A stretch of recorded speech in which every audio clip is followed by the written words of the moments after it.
Hi everyone, Megan here from Romance by the Book with the lovely Marielle. And Hello. today we have the wonderful Scarlett Cole, who is our June Book of the Month author. We read her book Love in Moments and we loved it so much. Thank you so much for being here. She Oh, I'm gave us excited all the to hear things. you. You gave us all the things we love, right? Yes, Hockey players, and actually, and romance, of course. and friendships, and family, and what else? We got a very low angst story, which was really Yes. nice, actually. That's always nice for me. I'm a big fan of that. Yeah. So, Well, and those stories, the decision to make that series and write that series came back after a period of not writing romance for a while. And it was right at the start of the pandemic when the world was all a bit crazy. And I had two children sitting opposite me at a table that I was trying to, I don't know the meaning of that painting. We'll have to look it up in a second. And fronted adverbials. Let me just check what those are, and I'll get right with you. And so it was that kind of book that I wanted to write. I felt, at this time and in this moment, I don't need to write about super high angst while dealing with this changing world that was happening around us. And so it was a quite conscious decision to keep them on the. I've written some very high angst books in the past, but it was a conscious decision to make this one just a bit lower. It was fun, and we in our DM discussion group, we did flag that as a thing that was kind of like, oh, these people have conversations. It's nice. So nice. Yeah, they communicate like adults. It's magical. I think that might be my age as well, though, because I find that I have, depending on the day, different levels of tolerance for angst that could be solved over a cup of tea versus genuine angst that is caused by something situational that's really hard to get over. Mm-hmm. And don't get me wrong, I love a super rip your heart out through your throat angsty moment book. Absolutely. Do I go back and there's some MC books that I just love rereading for that very reason. But then, so I think sometimes you're like, yeah, that could be solved over a cup of tea. It was Definitely. Nice. Well, you already said that you decided to write this series after a period of not writing romance and during pandemic, but what made you do it, have it center around a gin distillery? Now I'm wondering if that has something to do with pandemic times too. Well, so it's not a secret to anybody who follows me that I love gin. I have for years and years and years, and it makes me laugh every time a post comes up 8 years ago. I was posting World Gin Day posts, or there's whenever Elliot Redeemed laps itself in my Facebook, the book was out. There's a picture of me holding a gin and tonic with Elliot Redeemed when he came out. And so I do actually like gin. We have a gin bar in our house. Whenever me and my husband go anywhere, we try new gin recipes. I remember the day I tried gin mare. I was in Mallorca. And we got to see Saturn that night through a telescope. But I actually remember the gin rather than seeing Saturn through the telescope. And so, I just love gin. And I enjoy drinking it. I know quite a bit about the manufacture of it. It's quite easy to go on gin distillery tours. I'm a STEM girl in my past, and so the science of distilling is really interesting to me. Mm-hmm. And so I was just thinking about, one of the things when people write series romance is they very often find something to center it around. Yeah. And there are really obvious things to center it around, right? Everybody who works in place X, a tattoo studio, in the Navy SEALs, anything that's got brotherhood, or, a group of women who went to university together, or, I think everybody tries to, when you write series, find something to anchor the people together in a world. I thought, well, you need a play. Oh, gin distillery, that'd be a cool place. Now, why would I have a bunch of siblings? Well, I played with it at first that maybe it could be friends, like a group of guy friends got together and decided to set up a gin distillery, like a bro gin distillery. But I kept, and very often you'll find with these groups where people come together, they're always the men who are the anchor. Like all these men work together in a tattoo studio, or all these men were special ops people together. And I was like, oh, no, but I feel like siblings. So I was like, well, maybe it's three brothers. And I was like, but as I was thinking it through, it was Olivia, the character of this book, that kept saying, no, there's got to be a sister. There's got to be a sister. And then I came up with Connor as a character for the first book for Love in Numbers. Like, he wants their gin distillery, and then he sees her and he wants her too. I was like, oh, it's got to be an older sister. So I was like, that's it. There's my family. There's my trio of siblings. Cute. Now what's their story? I really enjoyed having the family dynamics thrown in there too, especially in Olivia's story, because you always see what they're doing coming from a loving place or a place of concern, but sometimes the way that they approach things with her is just like all wrong. And part of her growth, I think, is being able to say, like, this is not what I need from you. Yeah. You're not helping me. And Yeah. I really enjoyed that. I think it was, I mean, true to sibling dynamics sometimes, that you just rub each other the wrong way, but I really enjoyed watching them with a shared past and how they still like approach things differently, and like maybe all of them feel guilty about things that that aren't their fault, but they each think, each take responsibility for things in a different way. And even though they're so close, they don't really know like what's going on in the other's heads. I don't know. Yeah. It's a lot of, it was really fun to me.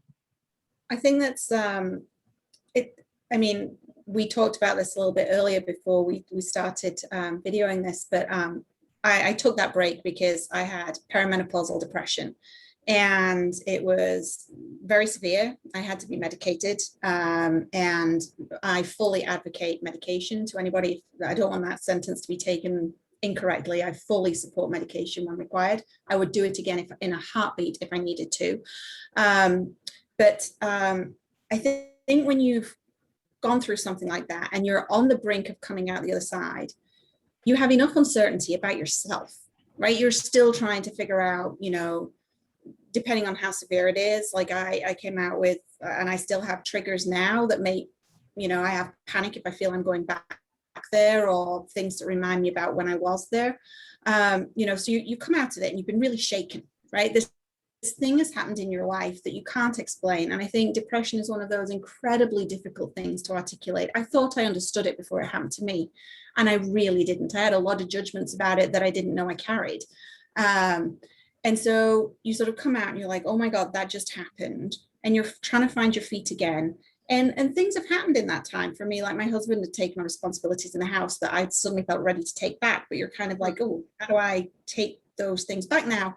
And does that person trust me enough to give them back to me? Like, are they still worried? And I think that's a real thing. And when people care about you, they try in their own way to protect you and help you navigate your path, but they protect you and help you navigate a path in a way that they think is helpful, not necessarily in a way that is helpful to you. And at first, you're just those tentative steps of, no, I think I've got this. And you start to walk and you're a bit more confident. You're like, no, I really have got this. Oh, wow, I showered like 4 times this week. That's like more times than I've showered in a long time. That's amazing, right? And you start to find your feet, and they're still trying to help you. And so you're evolving, but they're still there. And I wanted the story to reflect that, right? Which is, it's all coming from a place of love and compassion for this person, but it's misplaced, or it's ill-timed, or it's a way that they perceive depression, and therefore they're telling you to do this thing that they think will help you get out of this perception they have, which is not actually the same thing as helping you find a way through the path you're actually on. Yeah, I think the one fight that Liv had with her sister Emerson, where she basically said something along the lines of like, I don't need you telling me what you don't think I can do. Like, I'm already telling myself all day long what I can't do. I need you to say that I can do it, or just shut up, basically. And I was like, yes. I may have had that conversation once or twice in real life. Yeah. I also did like the way that you, in Olivia's head, brought up those points where you discussed that like depression isn't the same as having a bad day. It's not the same as like oh, I'm just going to shake this off and make myself do like that. That's not the same thing. And that sometimes the advice that people give comes from like the experiences that they feel like they can relate to what you're going through, but it doesn't mean that they understand at all what you're going through, or that that advice is helpful in any way. So I thought that was really, personally, like as a reader, I thought this is a thing, like a learning moment for me, that I don't have to mess up with somebody, hopefully, because I've had that thought put in my head, in a fictional story, which was great. Yeah, I think it's certainly from my own experience now, I completely recognize the difference between a bad day or a bad run of days or grief or any of those things to depression, because there is, I was offered and opted to have CBT as well, cognitive behavioral therapy, as well as therapy, even though everybody was a little bit sort of not sure whether it would actually help, because CBT is very tool driven for something that is organic depression. So, you're exceptionally depressed from the death of a loved one, right? Here are the tools you need to navigate your way out of that, right? Step A, follow step B, try step C. If it doesn't work, we go to step D. But with a hormonal, purely clinical depression, you can do all of those steps, but I could still be depressed again tomorrow, right? And so you start to recognize this difference between good days and bad days. And some of the tools that I took away from doing CBT, which have helped like after the event, is actually that monitoring of, is this just a shitty day, right? Is this just, these three things have added up to the day not going well, or am I sliding? And it's really important, because you do have that nervousness at first when you have come through an episode of depression of, oh my God, I'm sliding back into it, and there's nothing I can do to stop it. It's a slippery slope. And so I think it is important to actually note the difference and be able to recognize and go, oh no, this is just because, I'm having a bad day because it's hard to get my Facebook ads through, or, oh, sales weren't as great as I thought, or I was hoping they were going to be, or whatever. And then you beat yourself up about it for a little bit, and then you get on with your day tomorrow, right? And they are quite different. Yeah, I enjoyed. I thought it was really nice to have that represented in a romance, and also to watch the way that Anders, he as a character was great. Megan pointed out several times when we were recapping how good he is at apologizing. Which was nice. I'm like, he messes up, but he really knows how to apologizing. But I mean, it is impressive. Yeah, it is. I try to. I think it's really important in romance. I think it's very easy to make the guy who has to do the learning in the relationship, and the girl's got the relationship figured out, but she's got to do the personal growth in the story. Right. And sometimes I think it's good to see men in romance modeling healthy behaviors. And, Anders is very sex positive in the book, in his understanding of where she comes from and where she's been and what she needs and what she wants. And he totally is open to having those conversations with her about, is this working for you? What do you need? Do you need more? Getting sex toys, if that's what helps you, if you need vibration or you need pressure or whatever it is, I'm here for you and I will do that. Yeah. I think it's important to write some of those really positive traits into romance books. Oh, it was great how it was not a thing for him, but she was so moved. I mean, I was moved too. I was like, oh my goodness, like he remembers what she needs and he just has it. He just got stuff. Yeah. It was great. It was great. So speaking of Anders, yes, I loved him. He was wonderful. So one of my biggest questions was he always a hockey player? Like, did he come that way to you, or did you consider other careers for him before you decided? He was a hockey player from day one. Okay. So when I sit down to think about a series, I don't come up with the first book and then think, oh, there must be others that follow. I generally think of that sort of anchoring concept of family. And so as I was, going through, I was like, oh, well, the first one has got to be about somebody wanting the gin distillery because it's so fragile. Oh, that's got to be Connor. And I didn't even think about it. I just wrote, and it's a hockey player. Right now, who's Cassie in book 3, right? It just was like, oh, and I've never written a sports romance. I'm actually not a massive sports fan. My husband is like, I'm actually in sports widow season right now because the Euro is happening and the NBA playoffs are happening.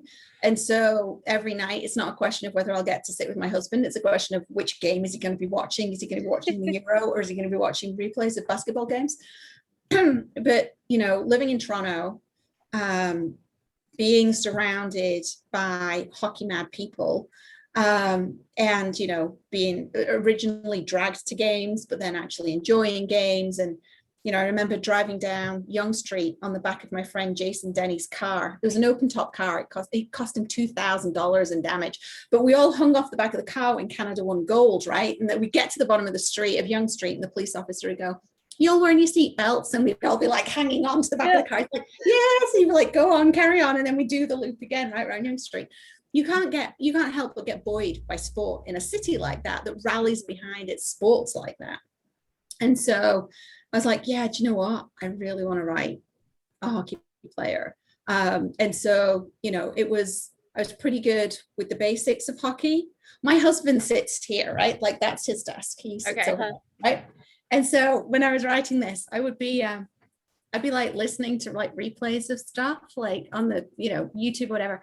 And I'd be making my notes down of like the way commentators are describing shots, or I'd be watching videos of NHL players training and practicing the whole thing in the book about, how they finish a game and then they go work out. And I was like, they do what?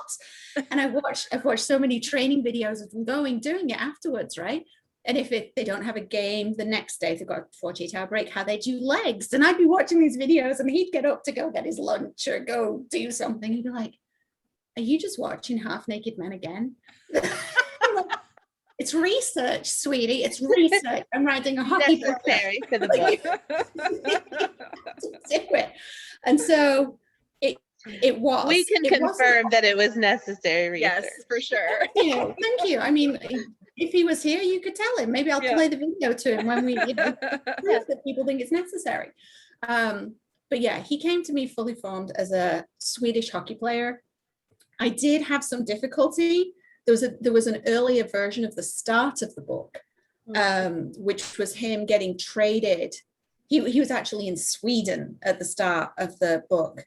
But then when I started to get into, so it always has to add up in my books. Like I can't do like a wing and a prayer. Like, when somebody has the American heroine get on a plane in a fit of madness and go to Ireland and then work in a bar and you're like, you need visas. You can't just show up in Ireland and work in a bar. And so I was trying to figure out how to get him from Sweden. And after like 3 days, and I'm knee deep in conversation with people who know how hockey contracts work and what would have to happen, and that somebody would have had to buy his rights right at the beginning, but then he'd have had to stay in Sweden to do. And then, we're looking at all these, past Swedish hockey players and the trajectory. And I was like, do you know what? Just have him play him like somewhere in the US already. You're like, this part has passed already. This part is done. Yeah, he's already here. I just need a trade deadline. And then when I found out when the trade deadline was, I was like, oh, it's a Christmas wedding. It's his brother. I know I'm going to do this, right? He's going to go to the distillery. It's going to be hell there because it's going to be private and exclusive and blah, blah, blah, blah, blah. And then it's going to be a one-night stand because I've not written a one-night stand. It's going to be amazing. He's going to go back and then he's going to be traded just before Valentine's Day. And that was it. I was like, yeah, I know I'm going to do this now. It was amazing. And that scene when he's like up at the club and she's down dancing on the dance floor and they look up, and that was in my brain. It was like a movie. I was like, eyes locked. Oh no. I don't know if you watched the recap, but I was like, I would have ran all the way home. I know the only reason Olivia did not was because her friend was here. Yeah. But I very much appreciated her like ability to disappear as soon as possible. Yeah. She was like, get out of there. Mm-hmm.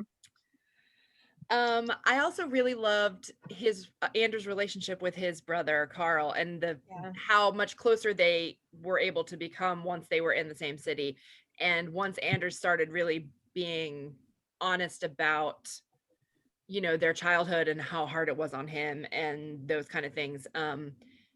And Yeah, I just it was interesting to see, because that's the kind of conversation you usually get between sisters in a romance. So I really Yeah. loved that they were really like digging into their past and talking about things, and how Carl was really there for him. That was great. Yeah, my girlfriend is one of three, and she her dad was in the military, and he was in the kind of military that get overseas postings from the UK. And so, you know, she was in Norway for 2 years and all these other places. And, you know, we often talk about the impact that has on her and her siblings. And it was quite different. It was quite different what they learned and what they took away, right? You know, one sort of took away a just don't bother making friends, it's too painful. It's, you know, it's too hard when you have to go, so protect yourself and all the rest of it. One became a chameleon and could just drop in anywhere because they knew it was really important that they just made friends as quickly as they could and blended and did these things, right? And so it doesn't matter, you know, the same experience can happen to siblings, but because of who they are individually, the impact on them can be hugely different. And I think especially when you're young, you don't even think that, you just assume everybody's having the same experience you are, Right. and they're really different. And so I wanted to explore that a little bit, that, you know, this had happened to them, but also, you know, their dad was still pursuing his dream. Like, it's not wrong to pursue your dreams. And I think there is a conflict that parents have when they've got children about, you know, I don't want to quit this safe, secure job to go do this thing, like stopping being senior vice president of a $42 billion company to go write romance, right? I mean, those are difficult choices to make when you have family and responsibility and bills to pay, and the impact of those choices have significant impact on your family, like huge reductions in how much you earn or where you live, or all of those things. So I just think it's important to explore those kind of dynamics, especially in a series romance where you have opportunities to bring characters in and out and have them evolve. Like the Olivia and Emerson as siblings have changed by the time you get to Jake's book 3.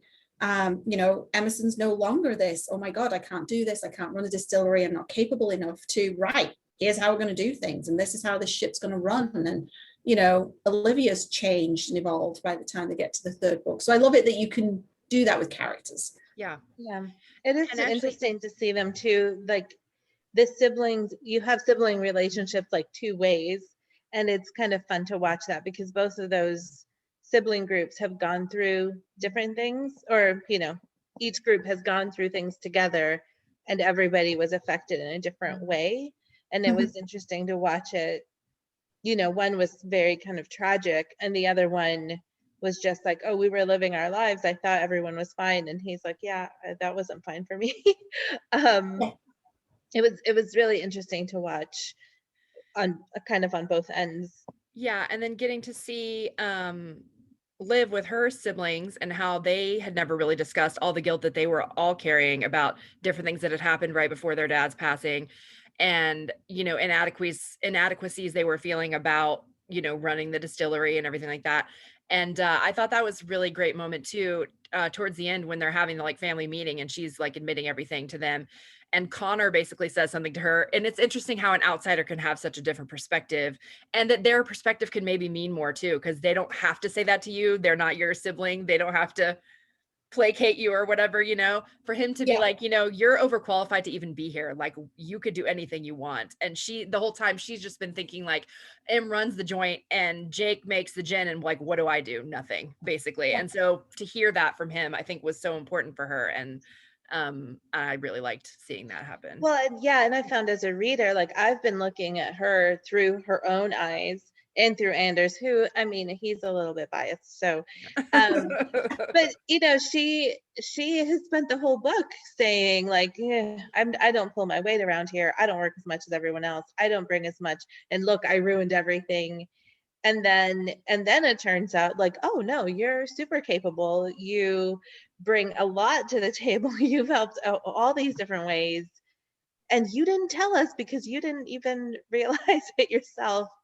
It was right. Yeah. really, Seeing it through her head, you saw these things she was doing, but you didn't think much of them either because you only heard her own voice saying how it wasn't that big of a deal. And so, yeah, then to hear somebody else pointing out how all the ways that it is a big deal was really interesting. I think Marielle and I talked about that in one of our recaps. We were both like, oh, like we didn't even know what all she was capable of because it was just her inner voice the whole time saying like, you know, that what she didn't amount to much basically. yeah. And I think that's something we've all felt, right? Like at various points in our careers. And I think women, especially, are very good at sort of playing down what they've done and the impact they've had. And, you know, but then it takes a semi-annual review and you go, oh, wait, actually, no, I actually did do quite a bit. But I think we're our own worst enemies for assuming that the contribution we're making is some kind of minimum when actually it's quite extensive. And that's the same whether you're a parent or whether you're an employee or your role in your family and how much weight you carry holding everybody together. Are you the glue person? Me and my husband talk about that concept a lot, that, you know, who's the glue person? And then somehow we don't feel like we've done enough or said enough or been enough to do it.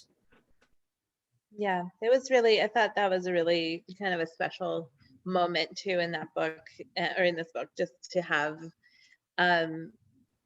for me as a reader, it's not often where I get to experience that like moment of seeing yourself through somebody else's eyes, but also through the character. Like I've been in her head so long that it did feel like a wait, what? Kind of a moment of clarity. Yeah. Yeah. I do like to do that. I do like to do that in books. So Lennon Reborn is a good example of a book where I do that again because it's subtle enough that some people have got to the end of the book and thought, oh, you know, she was a doctor, she should have helped him more. But most of his thoughts are internal. And you read them, but then you think, hang on a second, he's been going along with all these problems. And you're like, but no, he's not shared them with anybody. He's not told them. Every time you've seen him have this wave of feeling, he's been alone, right? Yeah. And so when it comes out, everybody's like, what? You did what? Right. We didn't know this. We don't get this. Mm-hmm. And so I do like to play with that in the way I write.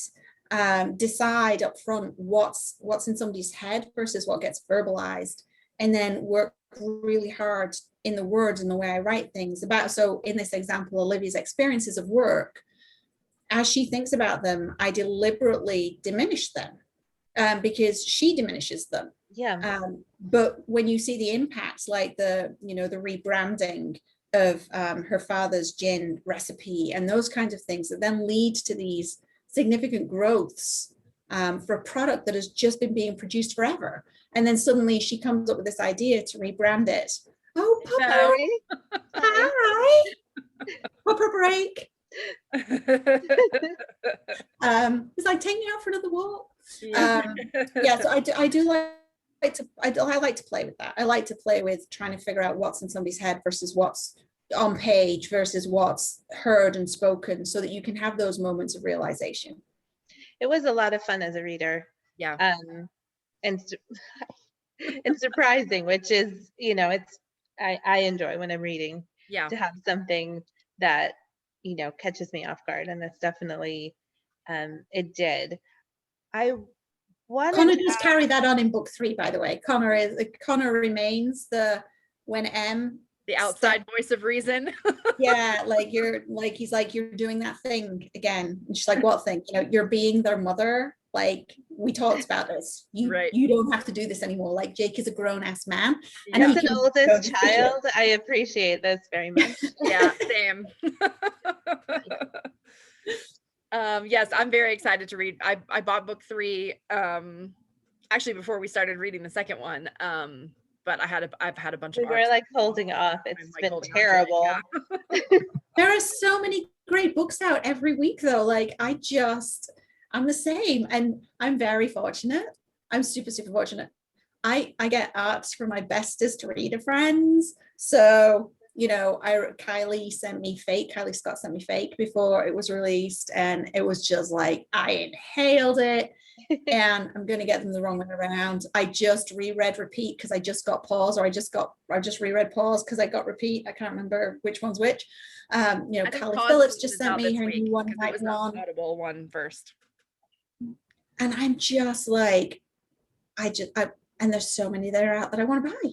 Like, I mean, if Carrie Ann Ryan drops a book, or I'm like, yeah, I'll have that one. Natasha, oh yeah, Corinne Michaels got. I just saw Carrie Ann Ryan and Nana Malone. They just did a cover reveal for their new book that is coming out, I think in July. I just added it to our guide stuff for July. But yeah, there's a lot of books this month. I didn't realize it until I had already done it, but I committed to review 4 different arcs that are all out on 6/29. And I was like, oh God.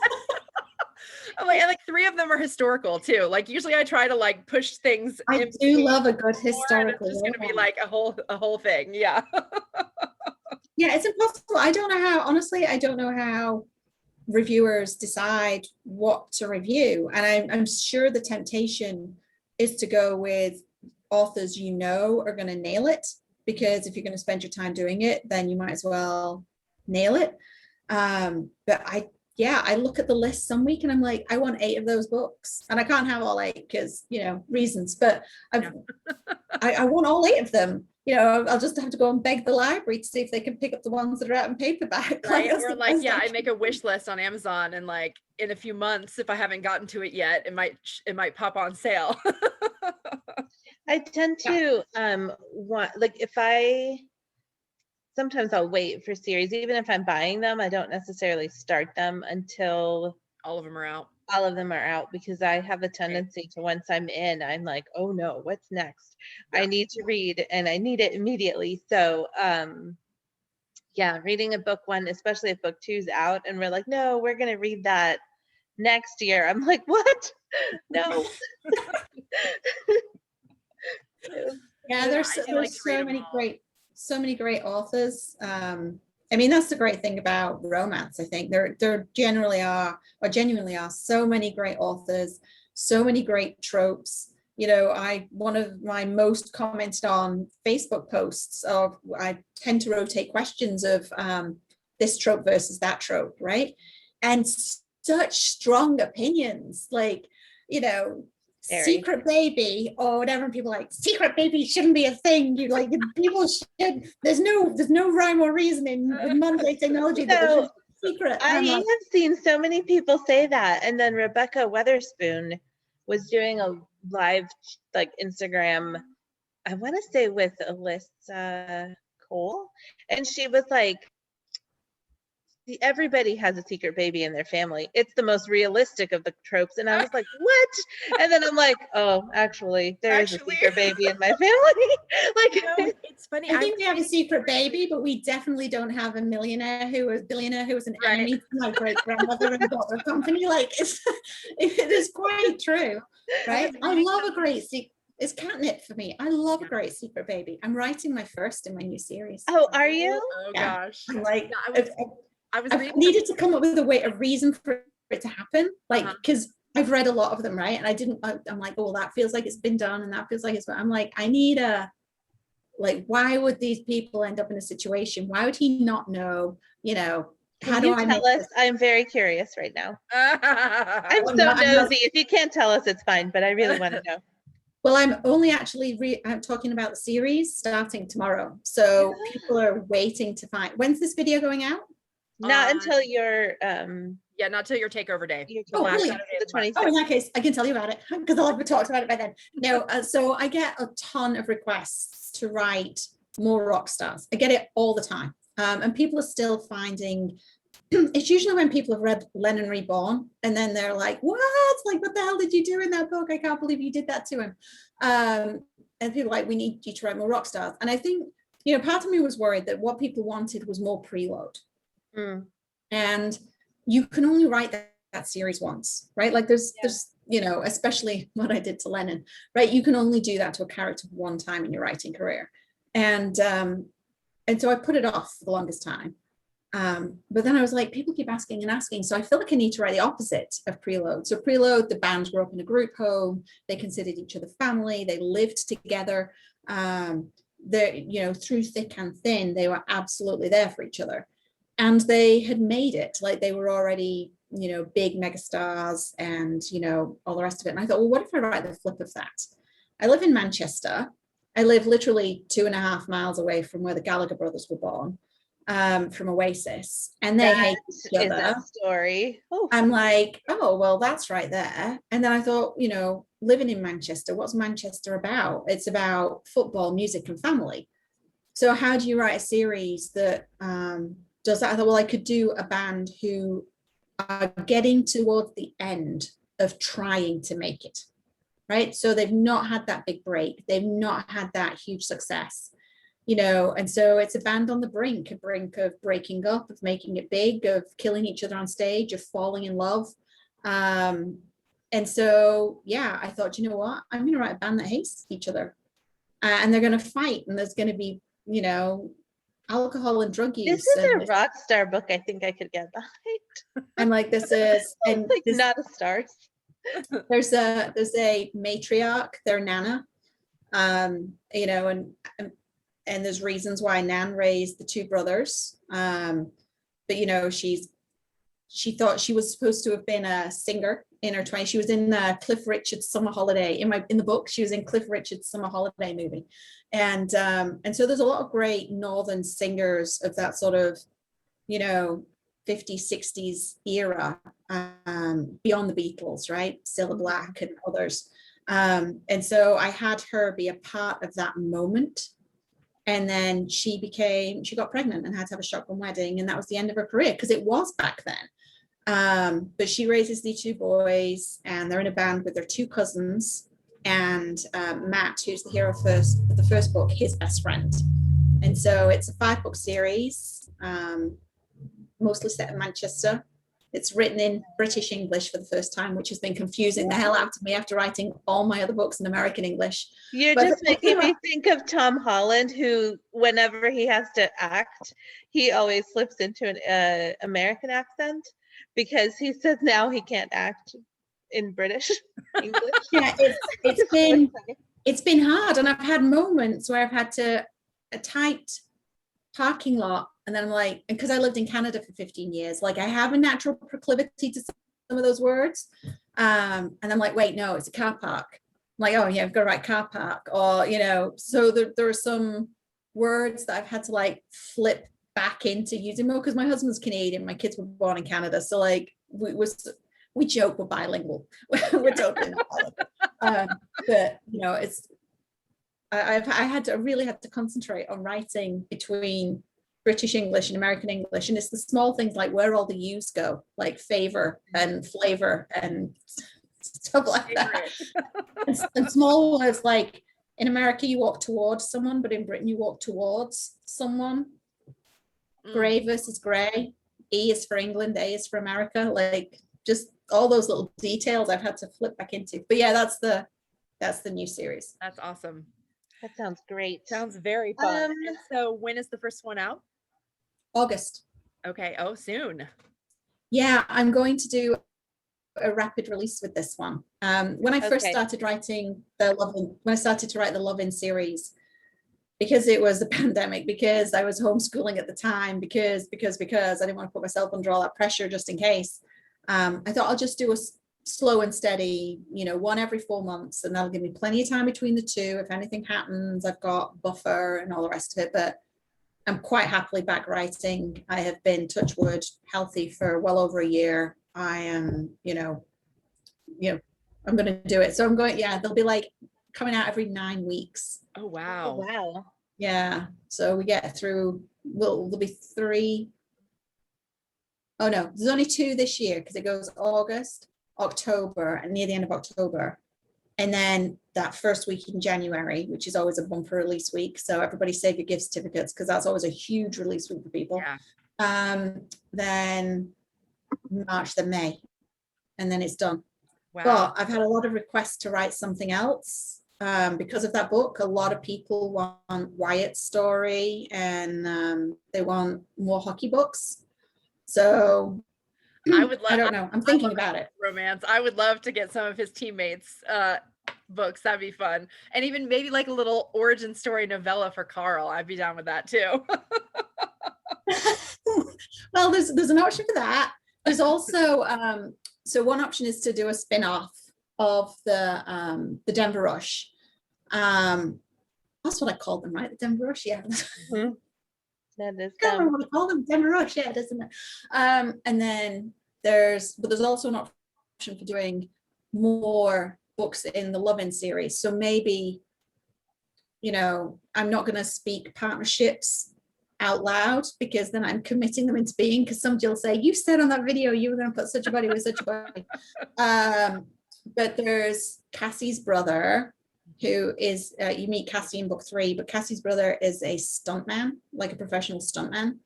And so people are like, we're gonna get Carter's story, which I'm really mad I named him Carter, because people always ask me for a Detective Carter from the Fractured Heart. All those years ago, people still want Detective Carter's story, but too late, I've now written a Carter. So I'm like, and I'm terrible for names. Like, if you notice, I've got a billion heroines that all begin with Lou, NL, Lou, Lexi, Leah. Like, I've got them coming out in spades. So, you know, there's Carter, there's Sienna, who works the night shift. People want Charles, the restaurant owner, because he's British, and how's he there and why is he there? So, you know, there's and there's the hockey players. No. Yeah, Wyatt. his roommate and yeah, I forget the second one's name. So there's Theo, I think. Yeah. Yeah, there's, I should have pulled up a list of names before just so I can remember them all. So yeah, there's a bunch of different people around. So I don't know. I'm trying to figure out. I mean, being candid, sales have not been as stellar as I hoped for the series. I think it's because it's lower angst. They've been plenty fine and reviews have been great, but I just was hoping for a bit more of a coming back. So I don't know whether to do more or whether to just focus on something else. Well, all very exciting options. I guess that's probably I'd be up for any of them, I think. Yeah, definitely. I guess that circles us back to the 2 questions we always ask our authors when we have interviews. So circling back to tropes, what is your favorite trope to read? Oh, to read? Yes. Okay. Oh, do I only have one? No, or can I do a couple? Can never decide on one thing. I've never chosen one. Okay, so fine. Secret Baby is total catnip. Or not so Secret Baby, like, but there's, you know, baby. So Secret Baby, I love that one. I do love Enemies to Lovers because high angst. Yeah. The hill I will die on is Grumpy Sunshine, when Sunshine makes Grumpy crack that first smile. If there is like a first twitch of a Grumpy Sunshine smile, I am in. Like, I will wait for that moment. When it's just the corner of his lip twitches. And he knows he shouldn't be smiling at her. And he's trying to be stern, but he's trying. Neon Gods by Katie Robert. Have you read that yet? Because that is one of those. Yes. I freaking love Katie. It was so good. Yeah, so Grumpy Sunshine, Twitching Mouth. But writing Jake's story, which is book 3, which is friends to lovers, friends with benefits, because there's like this 6-week time window that she's going to be in town for reasons. And they all grew up together. She was a childhood friend of theirs. Their families are really close and connected. I have a whole new appreciation for writing that trope, because in Enemies to Lovers, you can spend the first 50% of the pages getting them to the point where they're friends, but in Friends to Lovers, they're already friends. Mm-hmm. So like that sort of early quarter of your book where you put them in the same world and have them in the same orbit and find out bits about each other, excuse me, in Friends to Lovers, that's all done for you because they're already there. So it was they already care about each other. They're already they know all the secret like bits that nobody else is. I love that. Yeah, and it's a lot of memories, and you know, so I have a whole new appreciation. It would not have been top of my list, but I have a whole new appreciation for it now I've written one. That's awesome. I love all the tropes, depending on who wrote them and how they wrote them. And there have been times where I was like, I don't like that. And then somebody writes it and I'm like, well, I do like that. I love it, So actually. Secret Baby is not my favorite because usually it has to be a really good reason, or I'm like, I start off mad at the heroine. Like there's not a good enough reason, And so, but one of my favorite Tessa Bailey books is Thrown Down, which is the second book in her Made in Jersey series. And that is like a reunited high school sweetheart, secret baby, and it's fucking great. So, you I do can take you read this, multitudes. like I always think I'm like, arranged marriage, are you kidding me? Like, and then I read one, I'm like, I love it. brilliant, I love this book. I need to go and read Fake some more. engagement. Like I think in Naima Simone, one of her last books that was a fake engagement, the heroine even says something like, that's not a real thing. Like that only happens in romance books. And he's like, no, I'm pretty sure it's still a real thing, especially between rich people. And she's like, and like, yeah, it's totally a thing. Yeah, you're just like Kylie Scott's fake. You're like, it's a fake, like I need a girlfriend to make me look good, to get me out of the situation. Oh, you're broke and a waitress, we can help each other out. And you're like, oh yeah, totally get it. Sure. Yeah, he's hot, she's broke, I would do it. Yep. Yeah. I do it for free, but hey, you get paid, girl. That's funny. Yes. My question I usually ask is that if we were a fly on the wall when you're deep in your writing process, what would we see? And I think we're halfway there because we I can was going to see say, what's we're behind seeing you. it right now a little bit. Yeah, I'll hang on a second. I will unplug my power cable. But if I spin around, what you see is my wall of inspiration. So hot guy, motivational things. I see all your covers. That's awesome. I see organization is what I see. Yes. That one in the middle says, let's write our love story. And so, yeah, I've got, I can't even tilt it. So I've got more up there. And then that's waiting to go up on the wall. That's the beautiful frame. So that's what you would see. Awesome. You would also see my husband. But you would usually just see me hammering away. I'm a great believer I'm from the Nora Roberts School of Writing, which is it's my job. So I don't wait for the muse. I don't, I'm a paper planner girl. So I sit down and I have goals for the quarter, which I write on a little sticky note, stick them on my screen. And then I try to remind myself, that's what I'm going for. It's right there in my line of sight. That's what I'm looking at. That's what I'm doing for. That's what I'm going for. And then I sit down and just get on with it because it's my job. Yeah. Awesome. Well, thanks for showing us your desk. That was really cool. Very welcome. It's only vaguely tidy because I just joined TikTok. So I envy these people like Willow Winter's house. Like I just like, how does she keep it so freaking tidy and organized with children? I'm like, it's a miracle. I have to tidy my desk if I'm going to do it. And my 12-year-old is desperate for a TikTok account. She's not old enough yet. So she's my editorial director. So I love it. There's a video on there where she made it with like all zooming along the spine of my book and flicking through pages. Wow.